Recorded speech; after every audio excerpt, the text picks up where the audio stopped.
on. It's live. Oh, wow. What is with my hair? Oh, that is hilarious. Well, that's why we have bonnets. See, people on the prairie sometimes had a bad hair day. So we have bonnets, you know, that's what you do. So, okay, it's not Christmas today. Hi, it's me, it's Alison again. It's not Christmas today, it was Christmas story yesterday. And I had but I kept the little lights, because they're kind of cute. As you can see, I'm in a pink mood. I'm in a totally pink mood today. Someone said, why is everything like backwards? Because this is very low tech. I just kind of throw the phone up and put it on Facebook Live and do selfie mode. So eventually I'll get all fancy and figure it out. But right now, so you can't see, but I'm wearing the Laura Ingalls Wilder Mansfield, Missouri Museum sweatshirt because I went there and it was awesome and I loved it. Questions. We've had people in from France and Isle of Malta and Sweden and everywhere, New Jersey and all the whole world. So we had a couple questions. One was, hey, what the heck? What, she just happens to have a bunch of bonnets? Like, why does she have all these bonnets? What is going on over there in costumes? Yes, I have things. You can see there's a lot of little Nellies and things on the shelf behind me. There's all sorts of things going on. And yeah, I got bonnets. I got all the bonnets. I have an enormous bag.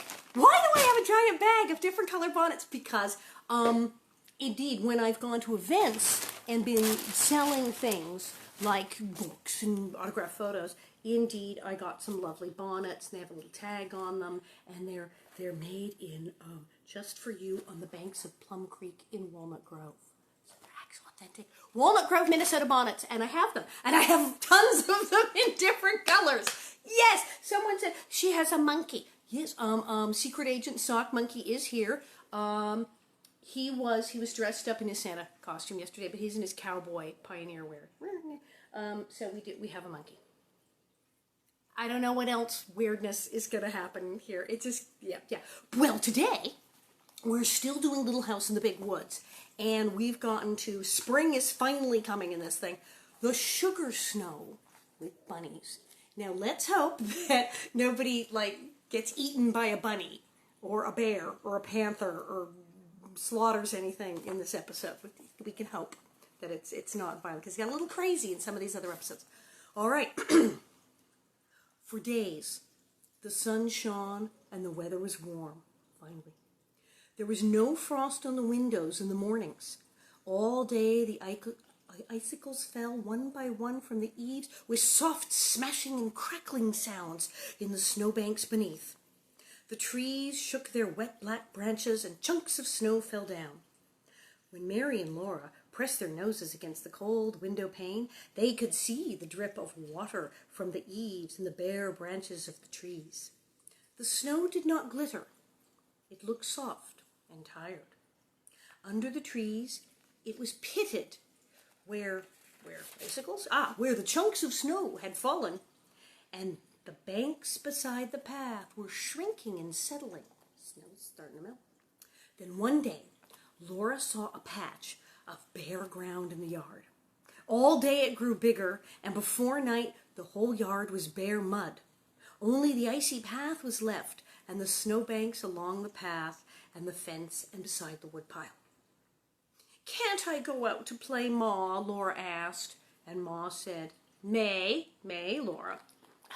"May I go out to play, Ma?" she asked. "You may tomorrow," Ma promised. That night Laura woke up shivering. The bed covers felt thin, and her nose was icy cold. Ma was tucking another quilt over her. "Snuggle close to Mary," Ma said, "and you'll get warm." In the morning, the house was warm from the stove, but when Laura looked out of the window, she saw that the ground was covered with soft, thick snow. All along the branches of the trees, the snow was piled like feathers, and it lay in mounds along the top of the rail fence and stood up in great white balls on top of the gateposts. Snow. Pa came in, shaking the soft snow from his shoulders and stamping it from his boots. "It's a sugar snow," he said. Laura put her tongue quickly to a little bit of the white snow that lay in the fold of his sleeve. It was nothing but wet on her tongue like any snow. She was glad that nobody had seen her do it. "Why is it a sugar snow, Pa?" she asked him. But he said he didn't have time to explain now. He must hurry away. He was going to Grandpa's. Grandpa lived far away in the big woods, where the trees were closer together and larger. Laura stood at the window and watched Pa, big and swift and strong, walking away over the snow. His gun was on his shoulder. His hatchet and powder horn hung at his side, and his tall boots made great tracks in the soft snow. Laura watched him till he was out of sight in the woods. It was late before he came home that night. Ma had already lighted the lamp when he came in.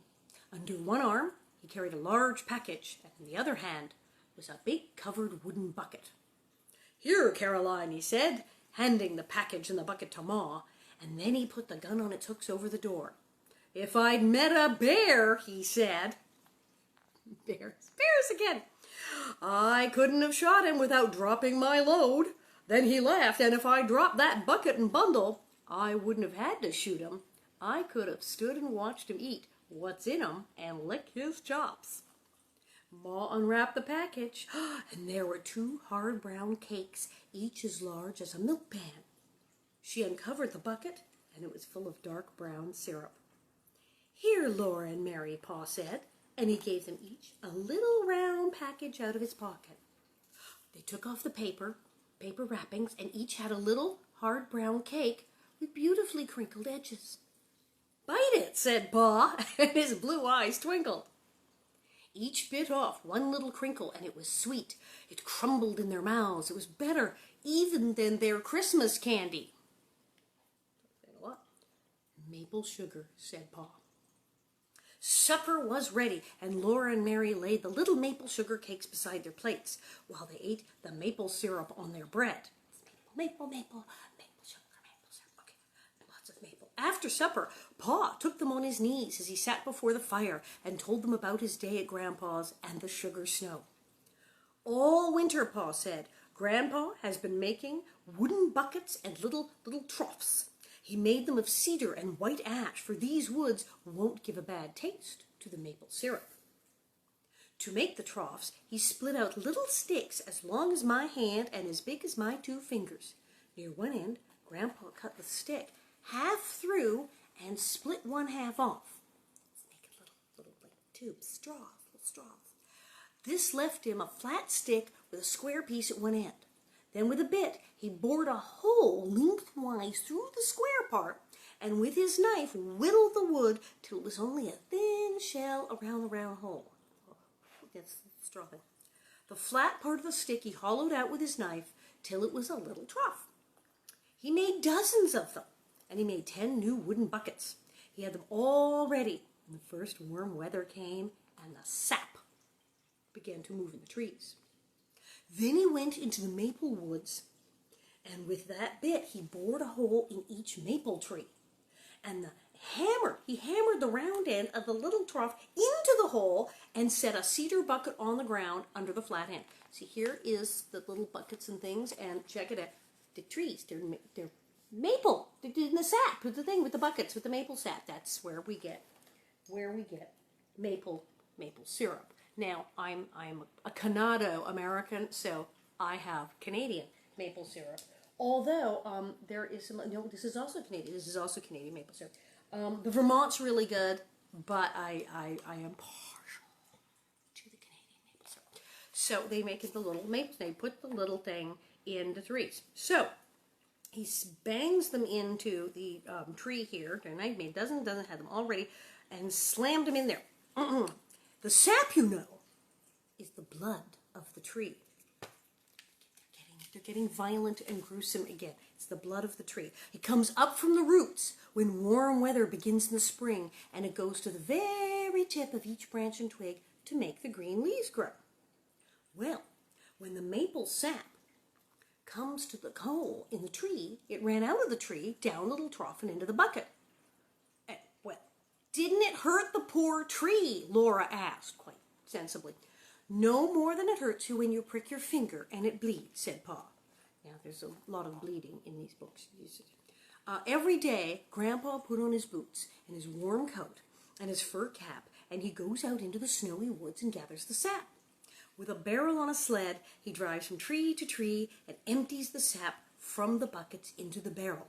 Then he hauls it to a big iron kettle that hangs by a chain from a cross timber between two trees. Say what? Well, here indeed, the cattle, big giant thing, and there, see, fire, and the thing. This is how you boil up maple syrup out in the forest when you do that sort of thing. Okay.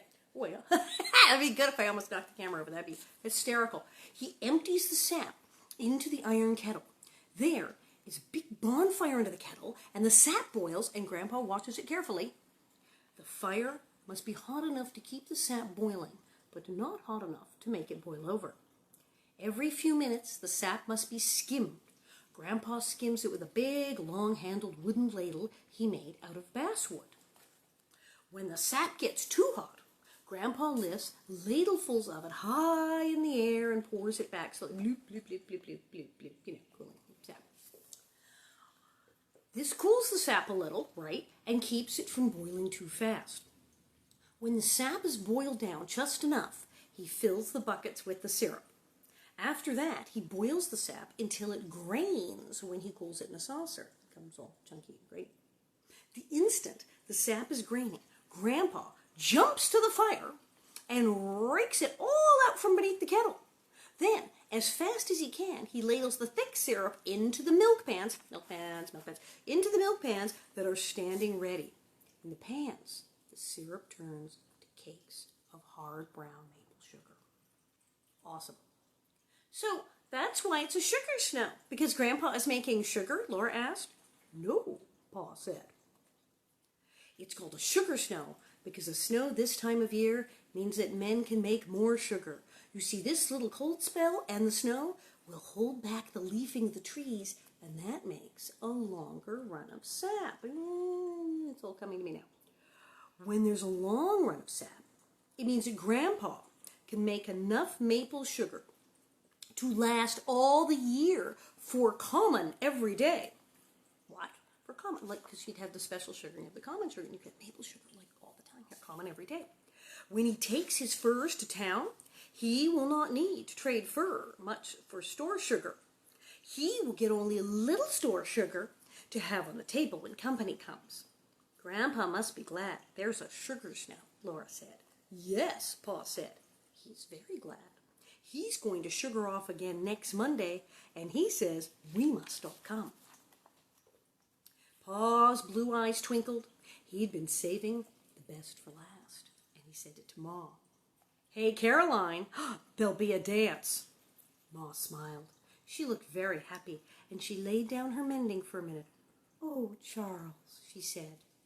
Then she went on with her mending, but she kept on smiling. She said, I'll wear my delaine. I'm like, what's a delaine? Do we know delaine? Okay. Ma's delaine dress was beautiful. It was a dark green with a little pattern all over it that looked like ripe strawberries. It's cute. A dressmaker had made it in the East, in the place where Ma came from when she married Pa and moved out west to the big woods in Wisconsin. Ma had been very fashionable before she married Pa, and a dressmaker had made her clothes. Okay, here's where we find out Ma apparently married down. Charles married up. Carolyn was a little more her family, like the Olesons. She was living back east and having a dressmaker make her clothes. And now she's like, cooking over an open fire with a dirt floor in the snow in the middle of nowhere with bears and panthers because she married this guy.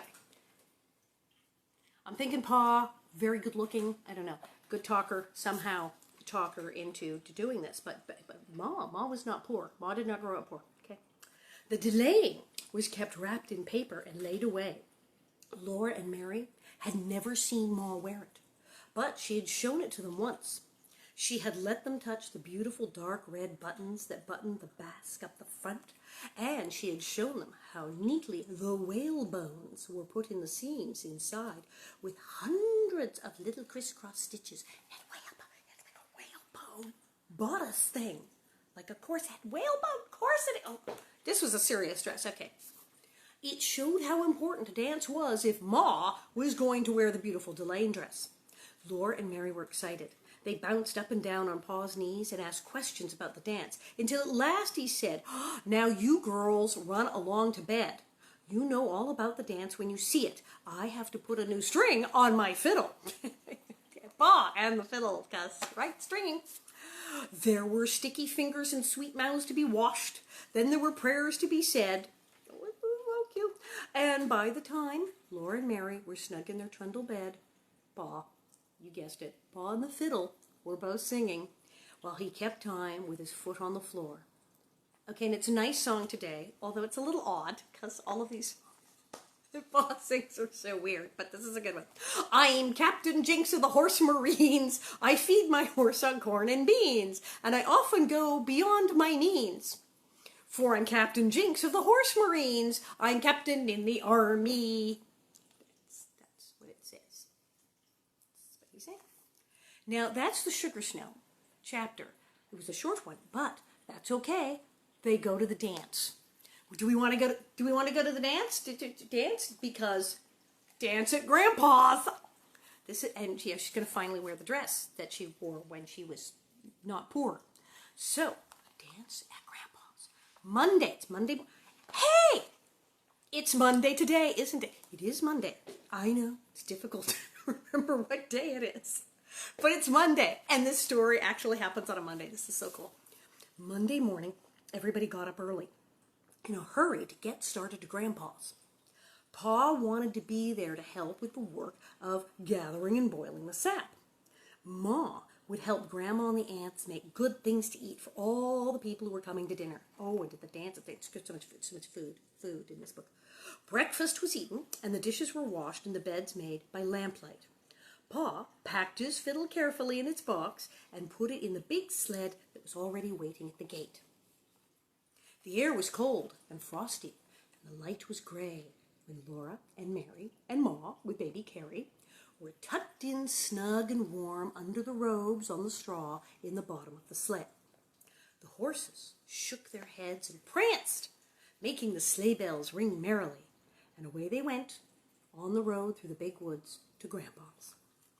The snow was damp and smooth in the road, so the sled slipped quickly over it, and the big trees seemed to be hurrying by on either side. After a while, there was sunshine in the woods, and the air sparkled. The long streaks of yellow light lay between the shadows of the tree trunks, and the snow was colored faintly pink.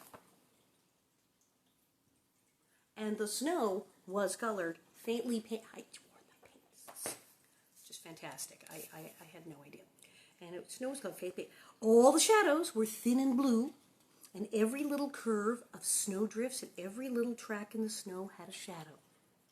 Pa showed Laura the tracks of the wild creatures in the snow at the sides of the road. No panthers. The small leaping tracks of cottontail rabbits. Yay, rabbits! And the tiny tracks of field mice. And the feather stitching tracks of snowbirds. There were larger tracks, like dogs' tracks, where foxes had run. And there were the tracks of a deer that had bounded away into the woods. The air was growing warmer already, and Pa said the snow wouldn't last long. It did not seem long until they were sweeping into the clearing at Grandpa's house, all the sleigh bells jingling. Grandma came to the door and stood there smiling, calling to them to come in. She said that Grandpa and Uncle George were already at work out in the maple woods. So Pa went to help them while Laura and Mary and Ma, with baby Carrie in her arms, went into Grandma's house and took off their wraps. Laura loved Grandma's house. It was much larger than their house at home. There was one great big room, and then there was a little room that belonged to Uncle George, and there was another room for the aunts, Aunt Dosha, and Aunt Ruby. And then there was the kitchen with a big cook stove. It was fun to run the whole length of the big room, from the large fireplace at one end all the way to Grandma's bed under the window in the other end. The floor was made of wide, thick slabs that Grandpa had hewed from the logs with his axe. The floor was smoothed all over and scrubbed clean and white, and the big bed under the window was soft with feathers. Okay, it's kind of like a nicer place than she was. The day seemed very short while Laura and Mary played in the big room and Ma helped Grandma and the aunts in the kitchen. The men had taken their dinners to the Maple Woods, so for dinner they did not set the table but ate cold venison sandwiches and drank milk. Dear me, but cold venison sandwiches and drank milk. But for supper, Grandma made hasty pudding. She stood by the stove, sifting the yellow cornmeal from her fingers into a kettle of boiling salted water. She stirred the water all the time with a big wooden spoon and sifted in the meal until the kettle was full of a thick, yellow, bubbling mass. Okay, that's polenta. Grandma is like Italian. She is making polenta. She's calling it hasty pudding, but that's polenta. That is what polenta is. Then she set it on the back of the stove where it would cook slowly. It smelled good.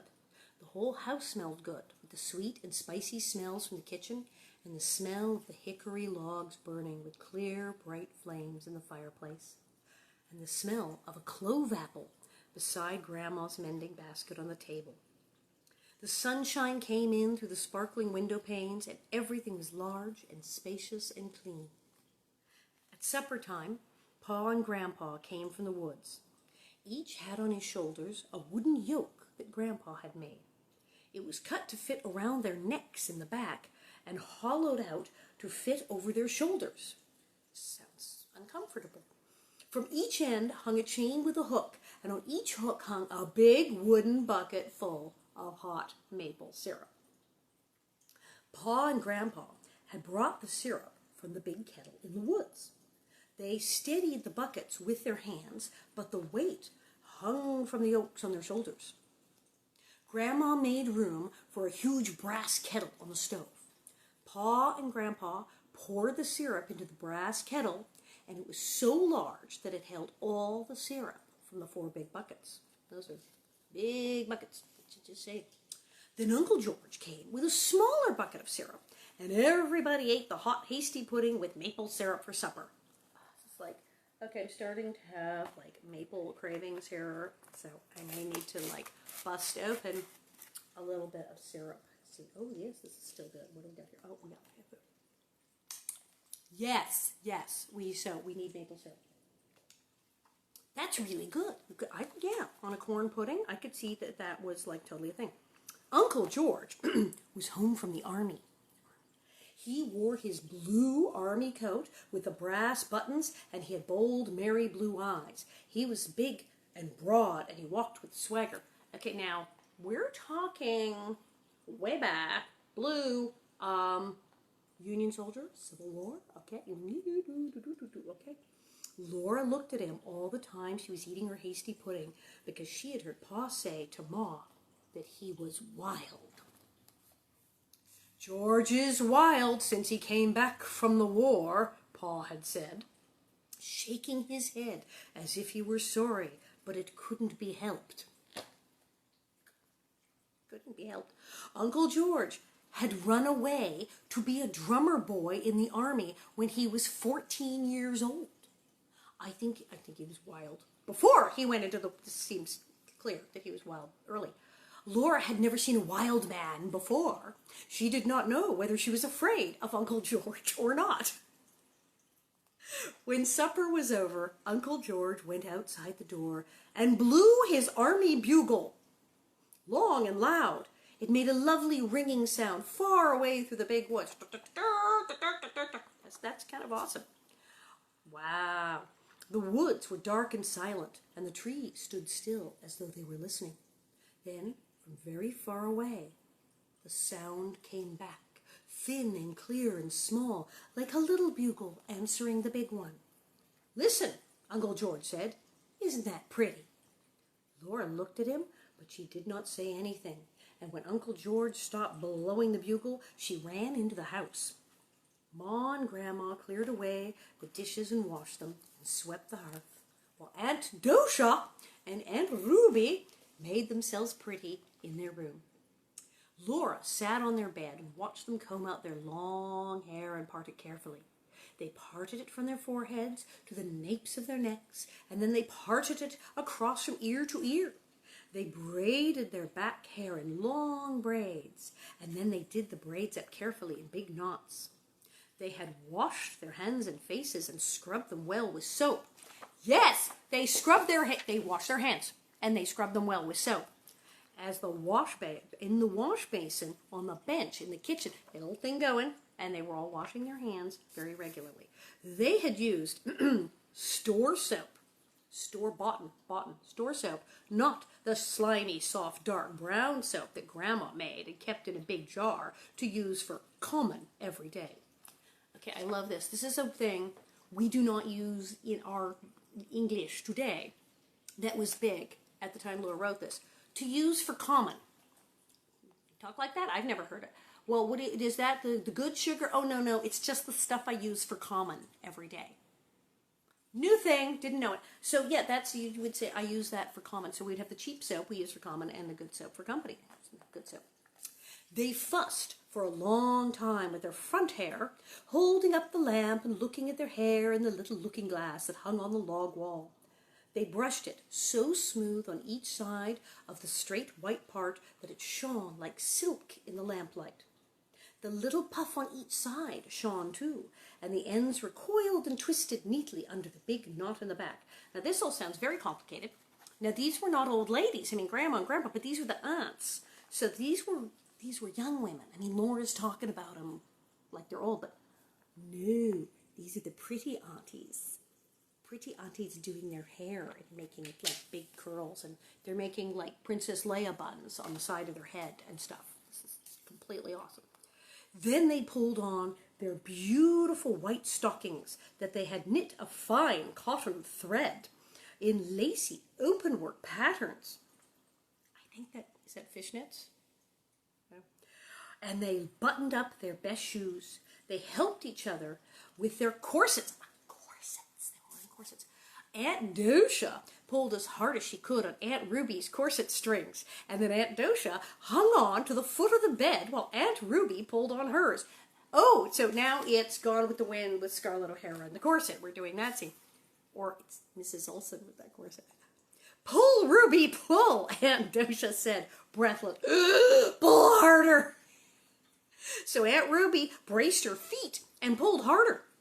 Aunt Dosha kept measuring her waist with her hands, and at last she gasped, I guess that's the best you can do. They were a little vain. They were doing the whole thing with the corsets until they couldn't breathe. She said, Carolyn says Charles could span her waist with his hands when they were married. Carolyn was Laura's ma, and when she heard this, Laura felt proud. So apparently Ma had like a 12-inch waist as a young woman, and this was like cool. Remember, this is just post-Civil War. So this is like just like Civil War where they were doing the corsets and the Scarlett O'Hara itty-bitty waist thing. It's the thing. Then Aunt Ruby and Aunt Dosha put on their flannel petticoats and their plain petticoats and their stiff starch white petticoats with knitted lace all around the flounces. And they put on their beautiful dresses. I'm counting 3. Was that 3? That was 3 petticoats. That's 3 petticoats, and including flounces. Okay. Aunt Dosha's dress was a sprigged print, dark blue, with sprigs of red flowers and green leaves thick upon it. The basque was buttoned down the front with black buttons, which looked so exactly like juicy big blackberries that Laura wanted to taste them. Aunt Ruby's dress was wine-colored calico, covered all over with a feathery pattern in lighter wine color. It buttoned with gold-colored buttons, and every button had a little castle and a tree carved on it. Aunt Dosha's pretty white collar was fastened in front with a large round cameo pin, which had a lady's head on it. But Aunt Ruby pinned her collar with a red rose made of sealing wax. Really fancy. She had made it herself on the head of a darning needle, which had a broken eye so it couldn't be used as a needle anymore. oh, you get the needle, and then you take the needle and the whack. I had no idea. I'm just at the arts and crafts and things going on. I'm learning new things. They looked lovely, sailing over the floor so smoothly with their large round skirts. They're wearing the hoop skirt. Okay, on the show, we did not have this because on the show we were at late 1870s, so we were no hoop skirts anymore with the long.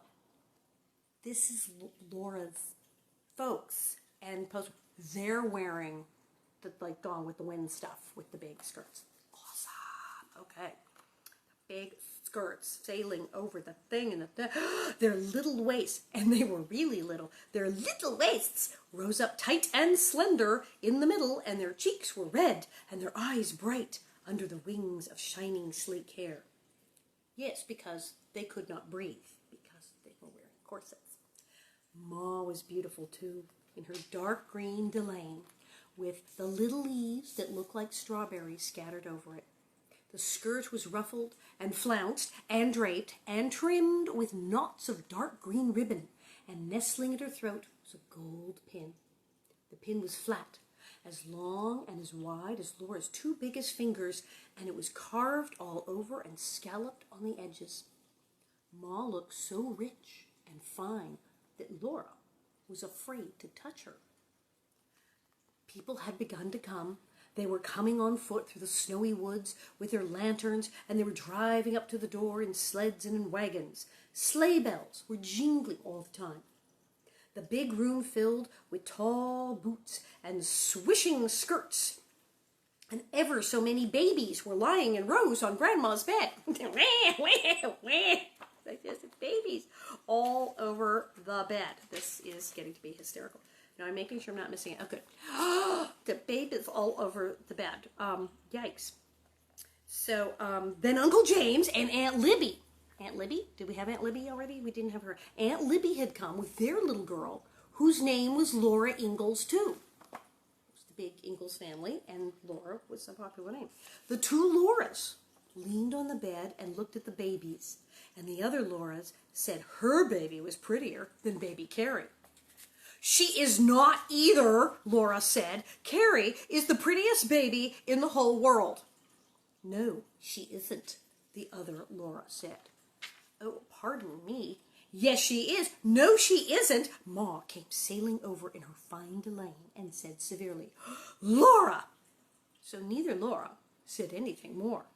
So was this like a Nellie Oleson moment? Did we? And look, there is a picture, and Laura's like itty bitty bitty. She's not even like Walnut Grove size. She's like baby. Look at this little girl. It's like baby Nellie.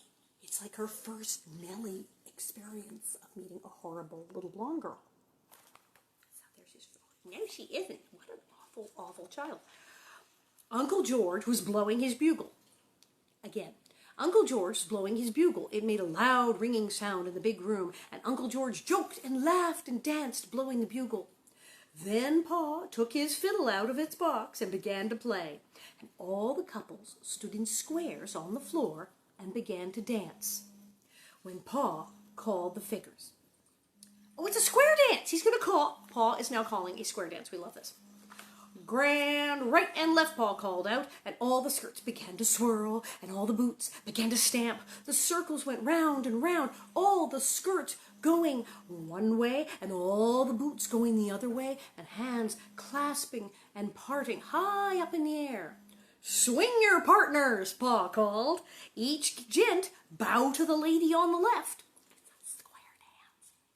They all did as Pa said. Laura watched Ma's skirt swaying and her little waist bending and her dark head bowing, and she thought Ma was the loveliest dancer in the world. The fiddle was singing. Oh, you're going to love this. Do you know what they're doing? They're doing Buffalo Girls, seriously. Oh, you Buffalo gals, aren't you coming out tonight? Aren't you? I don't know this. Aren't you coming out tonight? Aren't you coming tonight? Buffalo gals, aren't you coming out tonight to dance by the light of the moon? Oh, it's that one, Buffalo gals. Right. Wait, I had a page has fallen out of my book. There. Can't have things falling out of the book. It's bad. Okay. Buffalo gals. The little circles and the big circles went round and round, and the skirts swirled, and the boots stamped, and the partners bowed, and separated, and met, and bowed again. In the kitchen, Grandma was all by herself in the kitchen, Grandma's all by herself, stirring the boiling syrup in the big brass kettle. She stirred in time to the music. By the back door was a pail of clean snow, and sometimes Grandma took a spoonful of syrup from the kettle and poured it on some of the snow in a saucer. But they're all dancing, and she's like, hey, okay, wait, here's a dancing thing, dancing. Everybody's going crazy. It's for Buffalo Guess, but Grandma's still making syrup. Laura watched the dancers again. Pa was playing the Irish washerwoman now. He called, "Do-see, ladies, do-see, do, come down heavy on your heel and toe." Do-see, do. It's squirted. Laura could not keep her feet still. Uncle George looked at her and laughed. Then he caught her by the hand and did a little dance with her in the corner. She liked Uncle George. Everybody was laughing over by the kitchen door. They were dragging Grandma in from the kitchen. I was hoping someone would do that because Grandma's making syrup and they're all, dancing. So now, finally, someone has dragged Grandma in. Grandma's dress was beautiful too. A dark blue calico with autumn-colored leaves scattered over it. Her cheeks were pink from laughing and she was shaking her head. The wooden spoon was still in her hand. Grandma's going, nah, stop. But they dragged her out of the kitchen.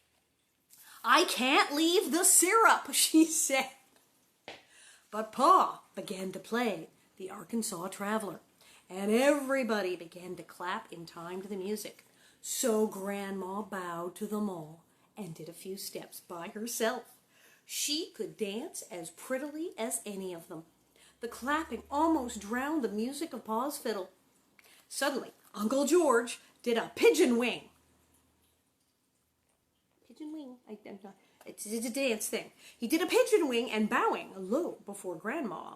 He began to jig. Grandma tossed her spoon to somebody. She put her hands on her hips and faced Uncle George, and everyone shouted. Grandma was jigging. Oh, this is like out of a movie. She comes out and it's like, "Here, take my spoon! Ah!" And then, awesome. Are they Irish? I think they're Irish. This is Laura clapped her hands in time to the music with all the other clapping hands. The fiddle sang as it had never sung before. Grandma's eyes were snapping and her cheeks were red. And underneath her skirts, her heels were clicking as fast as the thumping of Uncle George's boots. Everyone was excited. Uncle George kept on jigging, and Grandma kept on facing him, jigging too. It's like river dance. It's river dance. The fiddle did not stop. Uncle George began to breathe loudly, and he wiped sweat off his forehead. Grandma's eyes twinkled. "You can't beat her, George," somebody shouted. Okay, like Grandma is like the dance champion.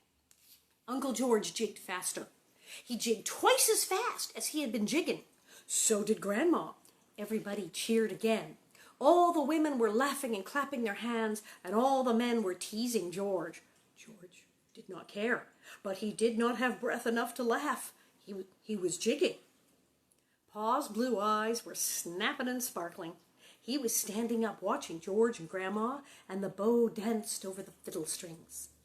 Laura jumped up and down and squealed and clapped her hands. Grandma kept on jigging. Her hands were on her hips, and her chin was up, and she was smiling. George kept on jigging, but his boots did not thump as loudly as they had thumped at first. Grandma's heels kept on clickety-clacking gaily. A drop of sweat dripped off of George's forehead and shone on his cheek. Poor Uncle George. All at once, he threw up both arms and gasped, "I'm beat!" He stopped jigging. Everybody made a terrific noise, shouting and yelling and stamping, cheering Grandma. Grandma jigged just a little minute more, then she stopped. She laughed in gasps.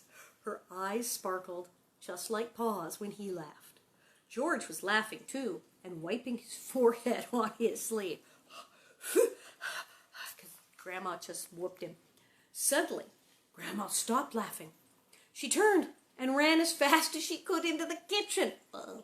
The fiddle had stopped playing. All the women were talking at once, and all the men teasing George, but everybody was still for a minute when Grandma looked like that. Then she came to the door between the kitchen and the big room and said, "The syrup is waxing. Come and help yourselves." Because the syrup's the important thing here. It's a dance, you just won a dance off. Grandma won a dance off. Just totally whooped him. But the syrup is waxing. So, then everybody began to talk and laugh again. They all hurried into the kitchen for plates and outdoors to fill their plates with snow. The kitchen door was open and the cold air came in because you want the snow because you're going to get the syrup on them. Yeah. Outdoors, the stars were frosty in the sky and the air nipped Laura's cheeks and nose. Her breath was like smoke. She and the other Laura, the blonde, awful kind of Nellie Oleson, cousin Laura, she and the other Laura and all the other children scooped up clean snow with their plates. Then they went back into the crowded kitchen. Grandma stood by the brass kettle, and with the big wooden spoon, she poured hot syrup on each plate of snow. It cooled into soft candy, and as fast as it cooled, they ate it. They could eat all they wanted, for maple sugar never hurt anybody. Is that true? You can. There's like no calories. It's great. There was plenty of syrup in the kettle and plenty of snow outdoors. As soon as they ate one plateful, they filled their plates with snow again, and Grandma poured more syrup on it. Did you know they just said that maple syrup, maple sugar never hurt anybody, that you could have all you wanted. And so, look,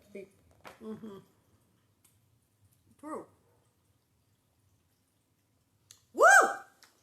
Okay, no, I think a lot of that would totally hurt me.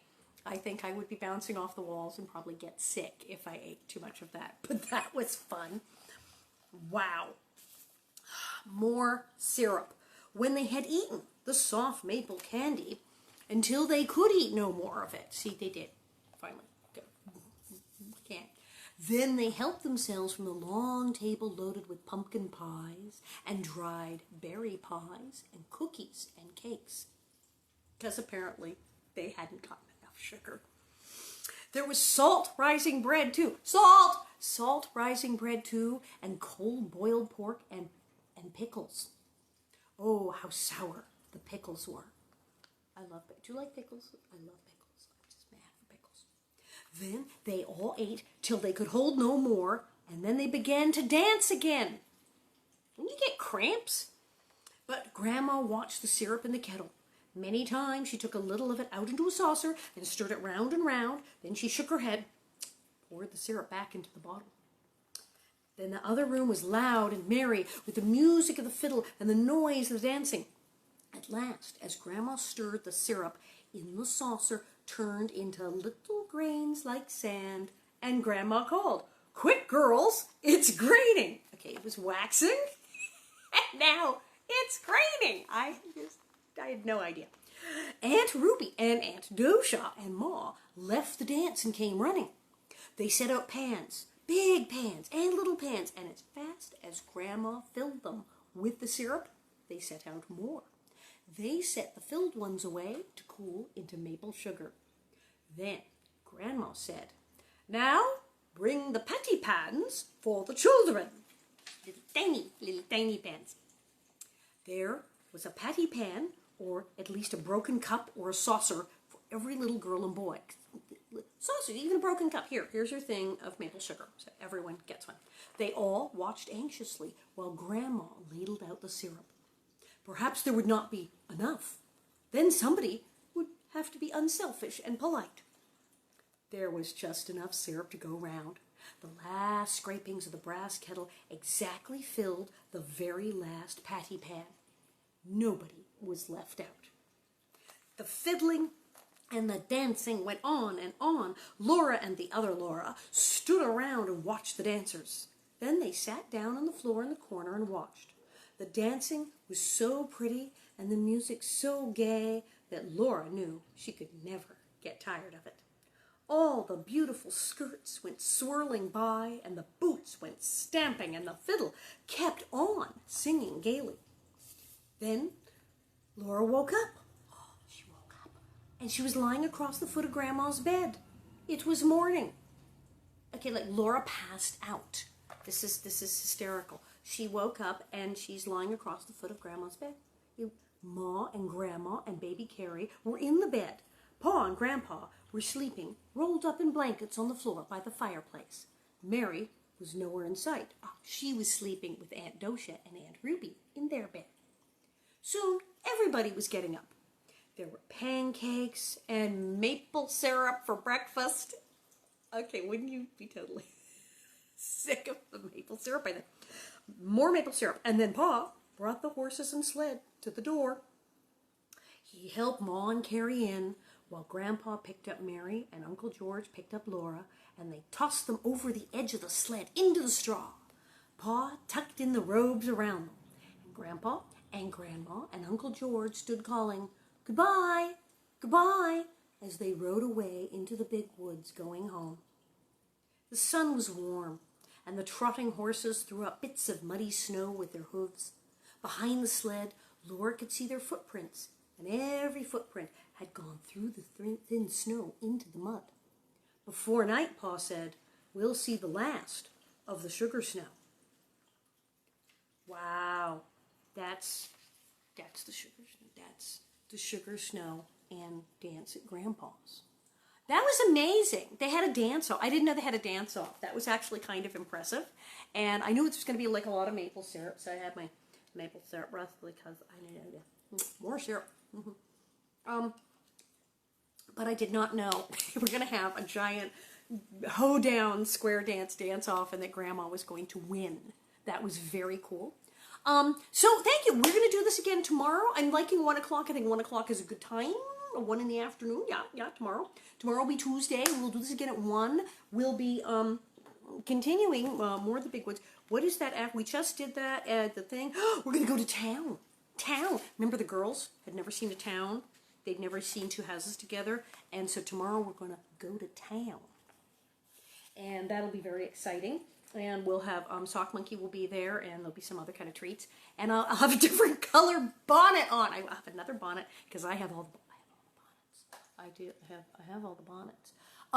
So I hope you had a good time. I love this. I had so much fun, and we'll do it again tomorrow. So remember, wash your hands, stay safe, take care of everybody, and don't eat too much maple syrup because you got to burn it off dancing. You can't eat that much maple syrup all at once. So don't get sick.